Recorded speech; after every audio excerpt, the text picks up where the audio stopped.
Olá a todos! A semana que se encerra hoje marca o final do mês de junho e o início do mês de julho, ambos positivos para os principais mercados acionários, positivos também para o Ibovespa. O cenário ainda contempla o aumento do número de novos casos da Covid-19, principalmente nos Estados Unidos, mas contempla também a divulgação de indicadores econômicos melhores do que o esperado em Estados Unidos, Europa e China, e isso começou a acontecer também no Brasil.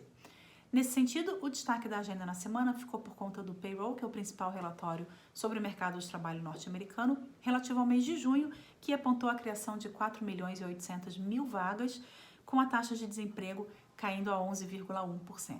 Ambos os números vieram melhores do que o esperado, já que as projeções apontavam para uma criação de 3,7 milhões de vagas de emprego, levando a taxa de desemprego a 12%.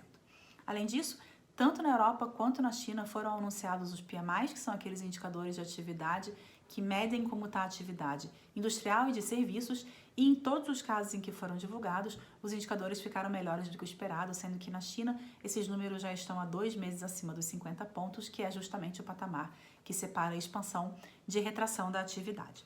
Por aqui a semana também teve uma agenda importante, com a produção industrial relativa ao mês de maio subindo 7% na comparação com o mês de abril, revertendo, é claro, apenas uma pequena queda do acumulado entre março e abril, quando a indústria caiu 26,3% aqui no Brasil, mas ainda assim um número melhor do que o esperado e por conta disso foi bem recebido e aumenta as expectativas para a recuperação da indústria no segundo semestre do ano de 2020.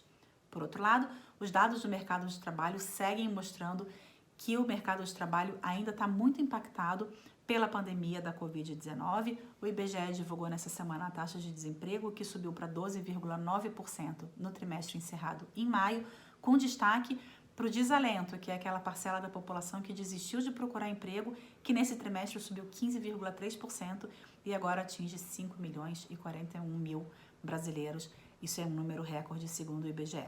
Além disso, o CAGED também divulgou os números do mercado de trabalho, só que dessa vez do mercado de trabalho formal, com os piores dados para o mês de maio desde 1992, fazendo com que entre março e maio, que é justamente o período da pandemia que o CAGED conseguiu captar, o Brasil tivesse demitido 1.487.000 empregados. Do lado político, a semana foi marcada pelo adiamento das eleições municipais, que seriam em outubro, para o mês de novembro, e também pelo anúncio da prorrogação do programa de auxílio emergencial que o governo vem concedendo aos mais vulneráveis.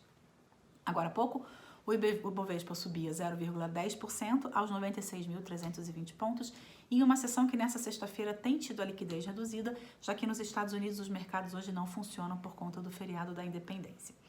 No mês de julho, a Bolsa Brasileira tinha uma alta acumulada de 1,34% e na semana de 2,66%. No ano, a queda agora é de 16,7% e vale lembrar que em junho, mês que encerrou nessa terça-feira, a Bolsa Brasileira teve uma alta acumulada de 8,76%.